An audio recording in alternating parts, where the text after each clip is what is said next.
마가복음 8장 1절부터 13절까지 말씀 한 절씩 교독하겠습니다. 그 무렵에 큰 무리가 있어 먹을 것이 없는지라 예수께서 제자들을 불러 이르시되 내가 무리를 불쌍히 여기노라. 그들이 나와 함께 있은지 이미 사흘이 지났으나 먹을 것이 없도다. 만일 내가 그들을 굶겨 집으로 보내면 길에서 기진하리라. 그 중에는 멀리서 온 사람들도 있느니라. 제자들이 대답하되 이 광야 어디서 떡을 얻어 이 사람들로 배부르게 할 수 있으리까? 예수께서 물으시되 너에게 떡 몇 개나 있느냐? 이르되 7이로소이다 하거늘 예수께서 무리를 명하여 땅에 앉게 하시고 떡 7개를 가지사 축사하시고 떼어 제자들에게 주어 나누어 주게 하시니 제자들이 무리에게 나누어 주더라. 또 작은 생선 2마리가 있는지라 이에 축복하시고 명하사 이것도 나누어 주게 하시니 배불리 먹고 남은 조각 7광주리를 거두었으며 사람은 약 4,000명이었더라. 예수께서 그들을 흩어 보내시고 곧 제자들과 함께 배에 오르사 달마누다 지방으로 가시니라. 바리새인들이 나와서 예수를 힐난하며 그를 시험하여 하늘로부터 오는 표적을 구하거늘 예수께서 마음속으로 깊이 탄식하시며 이르시되 어찌하여 이 세대가 표적을 구하느냐? 내가 진실로 너에게 이르노니 이 세대에 표적을 주지 아니하리라 하시고 그들을 떠나 다시 배에 올라 건너편으로 가시니라. 아멘. 오늘 이 새벽에 생명의 양식을 주는 교회와 성전이라는 제목으로 함께 말씀의 은혜를 나누길 원합니다. 예수님의 공생애 가운데 도시락을 가지고 많은 무리를 먹였던 사건이 2번이 나옵니다. 그 첫 번째 사건은 오병이어의 사건이죠. 떡 5개와 물고기 2마리로 5,000명을 먹인 그러한 사건이 있었고요. 그리고 그 이후에 칠병이어라 그래서 7개의 떡과 2마리의 물고기를 가지고 4,000명을 먹인 그러한 사건이 있습니다. 이 두 사건을 통해서 많은 사람들이 예수님을 왕으로 모시고자 했죠. 이 당시에 식민지 속국이 되어져 있는 그런 시대에 많은 어려움을 당하고 있었고 먹을 것과 또 여러 가지 제도적인 어려움 가운데 이들이 그토록 기다렸던 하나님이 보내시고자 하셨던 그 메시아에 대한 언약을 붙잡고 이들이 메시아를 기다리고, 근데 그 메시아가 영적인 그런 메시아가 아니라 육신적인, 그러니까 국가의 이 국가를 회복할 그러한 메시아로서 왕으로서 이들이 기대하고 기다렸던 것이죠. 그때 예수님이 오병이어의 사건 때는 조용히 물러가셔서 그 왕으로 세우고자 하는 그런 동료가 일어났을 때에 예수님이 그 자리를 떠나셔서 나중에 제자들 따로 불러서 이야기를 하시죠. 살리는 것은 영이니 육은 무익하다. 요한복음 6장 63절 말씀에 그러면서 예수님이 영적인 것을 이렇게 전달하시는 것을 볼 수 있습니다. 오늘 본문에도 이러한 기적이 일어나고 난 다음에 바리새인들이 나와서 예수님을 시험하면서 하늘로 오는 표적을 구하는 것을 볼 수 있습니다. 그때 예수님께서는 너희가 이 세대가 표적을 구하나 내가 진실로 너희에게 이르노니 이 세대에 표적을 주지 아니하리라. 이 말씀이 뭐냐니까 육신적인 그러한 정치적인 그러한 메시아를 기다리고 있기 때문에 예수님께서 그들에게 필요한 것은 표적이 아니라 올바른 믿음이 필요하다라는 것을 말씀하고 있는 것이죠. 예수님께서 이 이스라엘 민족들에게 예수님이 헤롯 성전에 대한 그런 예언을 하셨죠. 그러니까 큰 성전, 아름다운 성전 40여 년이 걸려서 지은 그 큰 성전을 향해서 예수님이 돌 위에 돌 하나도 남지 않고 반드시 무너질 것을 말씀하셨습니다. 그 약속대로 이 성전이 결국 AD 70년에 디도 장군에 의해서 완전히 무너지게 되어졌죠.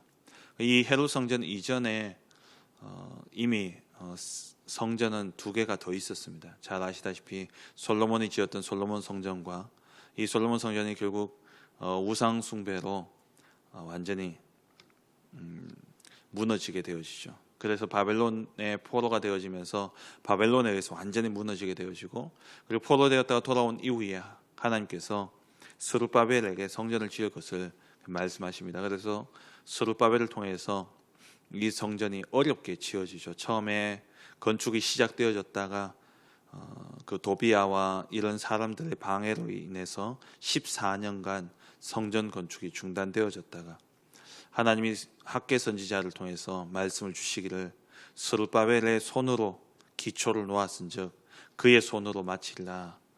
그래서 이 스룹바벨에 의해서 성전이 완성되어집니다. 그런데 솔로몬 성전에 비해서는 너무나 초라하기 거지없던 그러한 성전이었죠.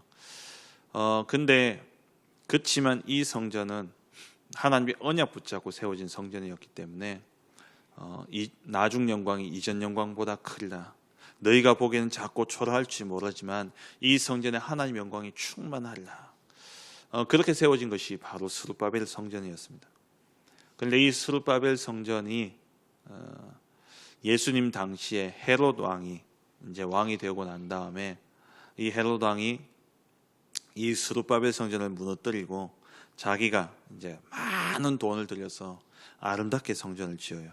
근데 이 성전을 짓는 이유가 뭐냐? 언약이 아니라 이 헤롯은 이스라엘의 왕이 되어졌는데 이 헤롯은 혈통, 그러니까 이스라엘의 왕은 다윗의 혈통이죠. 그런데 이 헤롯은 에돔 족속이었습니다. 그러니까 에서의 후손이에요. 그러니까 이스라엘 민족 정통 유대인들로 보면은 이방 민족이죠. 그러니까 이방인이 왕으로 세워졌으니까 이 사람이 정치적인 수완이 뛰어나서 이제 로마 황제에게 잘 보이고 이래가지고 왕이 되긴 되었는데, 유다 땅을 다스리는 왕이 되었는데 중요한 건 뭐냐면 이 백성들이 자기를 따르지 않는다는 거예요. 그래서 백성들의 마음을 가장 잘 움직일 수 있는 게 뭐냐? 왜냐하면 이스라엘 민족들은 다 성전 중심이기 때문에 1년에 3번은 남자들이 성전에 가서 제사를 지내야 됩니다. 그러니까 모든 삶의 중심이 성전 중심이기 때문에, 그래서 정치적인 의도로 스룹바벨 성전을 무너뜨리고 42년가량 걸려서 어마어마한 그러한 헤롯 성전을 짓게 되어지죠. 언약에 의해서 지어진 성전이 아니다 보니까 이 성전에서 어떤 일이 일어났냐? 잘 아시다시피 예수님이 공생애 중에 2번이나 성전을 청소하는, 성전에 가서 그 뒤집는 그러한 사건이 2번이 있었습니다. 그 왜 그런 사건이 일어났냐? 이 성전에 짓기는 하나님이 명하신 대로 그렇게 지었는데, 그러니까 하나님이 처음에 스룹바벨 또 솔로몬 성전을 지을 때 그 모습대로 그대로 지었는데, 성전에는 성전 있고 그리고 성전 앞에는 뜰이 있었습니다. 그 뜰에 이제 이방인의 뜰, 아이들의 뜰, 이런 뜰이 있었는데, 이 뜰에서 어떤 일이 일어났냐? 이방인의 뜰에서는 그러니까 하나님은 처음부터 237 세계 복음화의 언약 속에 유대인을 위한 성전이 아니라 온 민족들이, 나그네들도 성전에 들어와서 하나님의 역사를 볼 수 있도록 했고, 할례받지 않은 이방인들도 거기에 와서, 이방인들 가운데 신앙을 가진 자들이 이제 거기에 들어와서 하나님을 섬길 수 있도록 그렇게 뜰을 준비해 놨는데, 그 뜰에서 어떤 일이 일어났냐? 잘 아시다시피 성전세를, 이제 이들이 가지고 있는 돈을 가져왔는데 성전세는 이제 얼마를 내야 되는데 그 돈이 안 맞을 때 환전을 해야 되지 않습니까? 그 환전소가 이 이방인의 뜰에서 이루어졌고, 그리고 아이들의 뜰에서는 뭐냐면 재물을, 양이나 소나 염소나 이런 것들을 제사 드리기 위해서, 비둘기나 이런 것들을 제사 드리기 위해서 가져오는데, 이 제사장들이 돈을 벌기 위해서 그들이 가지고 온 재물들을 심사하면서 조금이라도 흠이 있으면 안 된다. 그러면 당장 어디서 구합니까? 그래서 이 깨끗한 재물이다 해가지고 파는 그 장소가 어디였냐? 아이들의 뜰이었다는 거예요. 그러니까 완전히 언약을 놓쳐버린 그곳이 바로 헤롯 성전이었습니다. 그래서 예수님이 돌 위에 이런 언약 중심의 교회가 아니기 때문에 이 교회는 돌 위에 돌 하나도 남지 않고 다 무너뜨려질 것을 말씀하신 거예요. 그래서 그 말씀대로 AD 70년에 티투스 장군, 디도 장군이라고도 하죠. 그 장군에 의해서 예루살렘 성이 함락되어지게 되고 예루살렘 성전이 완전히 부서지게 되어집니다. 예수님 말씀하신 하나도 남지 않고 완전히 부서지게 되어지죠. 그 자리에 지금 이슬람이 세워놓은 모스크가 거기에 서 있습니다.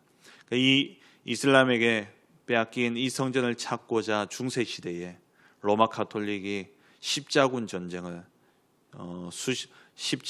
십몇 차례에 걸쳐서 몇백 년 동안 이 전쟁을 일으키게 되어집니다. 처음에는 군인들을 보내서 했는데 함락을 못하니까 이들요 이제 아이들을 하나님께 제물로 드리면서 그 아이들을 앞세워서 전쟁을 일으키고 그래서 말도 못할 그러한 일들을 행하면서 교회를 회복하려고, 교회를 찾아오려고, 다시 말하면 교회당을 찾아오려고요. 언약 없는 교회당을 세우는 겁니다. 지금도 많은 교회들이 어려움을 당하고 있습니다. 우리가 이러한 시대에 진짜 살리는 것은 영이니 육은 무익하니라. 보이기 위한 성전이 아니고 그냥 성도들이 모이기 위한 성전이 아니라 그냥 모여서 언약 없는 예배 드리는 그러한 교회가 아니라 참된 교회를 우리가 회복해야 된다라는 것이죠. 우리 교회가 또 하나 RUTC를 놓고 기도하고 있습니다. RUTC라는 이름이 붙어 있지만 사실 그것도 교회지요. 그래서 우리 테크노폴리스 하나교회도 시작하면서 목사님께서 하나님께서 목사님을 통해서 주신 언약이 바로 세 가지 아닙니까? 교회는 이 세 가지를 절대 놓쳐서는 안 된다라는 겁니다. 어떤 성전을 지어야 되냐? 이 세 가지에 24시 할 수 있는 성전을 지어야 됩니다. 세 가지가 뭡니까? 다민족, 237 나라를 살릴 수 있는 다민족들이 마음껏 와서 쉴 수 있고 24시 할 수 있는 그러한 성전을 준비해야 되고요. 그리고 두 번째로 우리 렘넌트들이 24시 할 수 있는 교회 안에서 정말 서밋으로 자라날 수 있는 그러한 후대를 세우는 렘넌트의 뜰이 되어야 되는 겁니다. 237을 살릴 수 있는 이방인의 뜰이 되어야 되고 후대를 세울 수 있는 그러한 렘넌트의 뜰, 아이들의 뜰이 되어야 되고요. 그리고 온 시대가 지금 병들어 있습니다.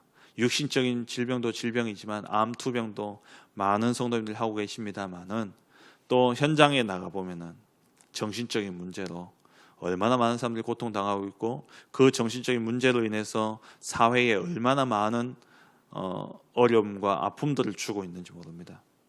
갖가지 사건, 사고들이 이들에 의해서 일어나고 있는 것이죠. 그래서 우리 교회는 이들을 치유할 수 있는 정말 기도의 뜰이 되어져야 됩니다. 예수님이 성전을 청소하시면서 말씀하셨잖아요.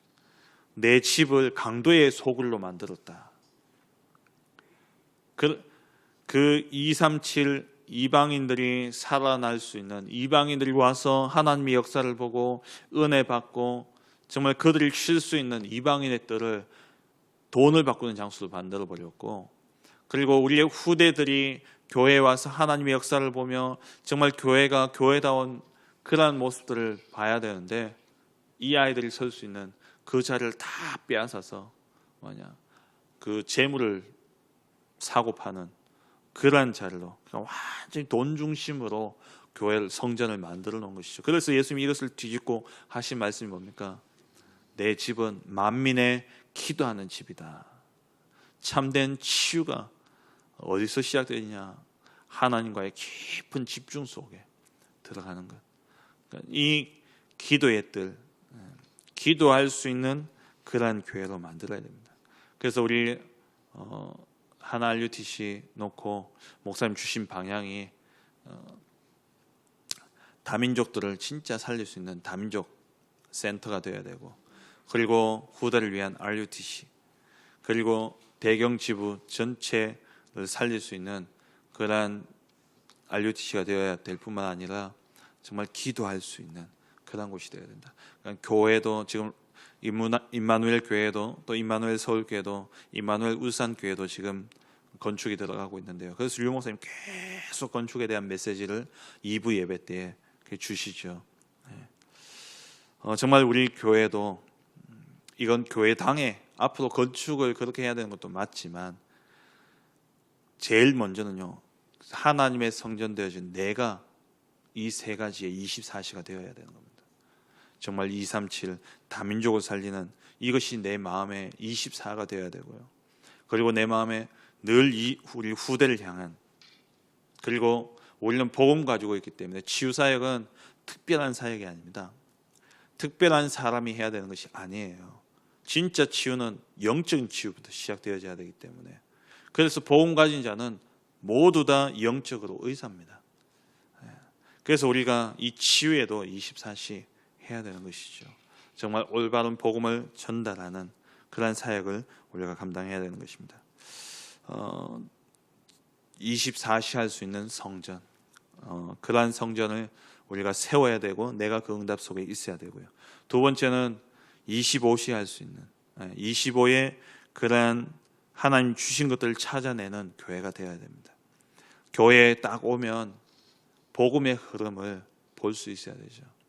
하나님의 복음이 구약 시대에 신실하신 하나님께서 우리에게 그리스도를 보내시겠다 약속하셨고, 그 그리스도가 오셨는데 이 그리스도의 복음을 놓치니까 또다시 저주와 재앙이 오게 되었죠. 그 저주와 재앙이 오다 보니까 로마 가톨릭 시대에 암흑기가 오게 되어졌고, 그때 하나님께서 또 복음 가진 루터를 통해서 이 복음을 회복시키셨고, 그리고 이 회복되어진 복음이 또다시 자유주의로 교권으로 치닫게 되어지는 가운데 지금 이 시간표까지 오게 되어진 겁니다. 이 복음의 흐름을 정확히 볼 수 있어야 돼요. 우리가 현장에 가서 현장을 분석할 때에 제일 먼저 봐야 될 게 뭐냐, 이 현장의 복음의 정도를 봐야 돼요. 그 말이 뭐냐니까 복음이 어느 정도 회복되어져 있느냐. 한 사람을 볼 때도 마찬가지입니다.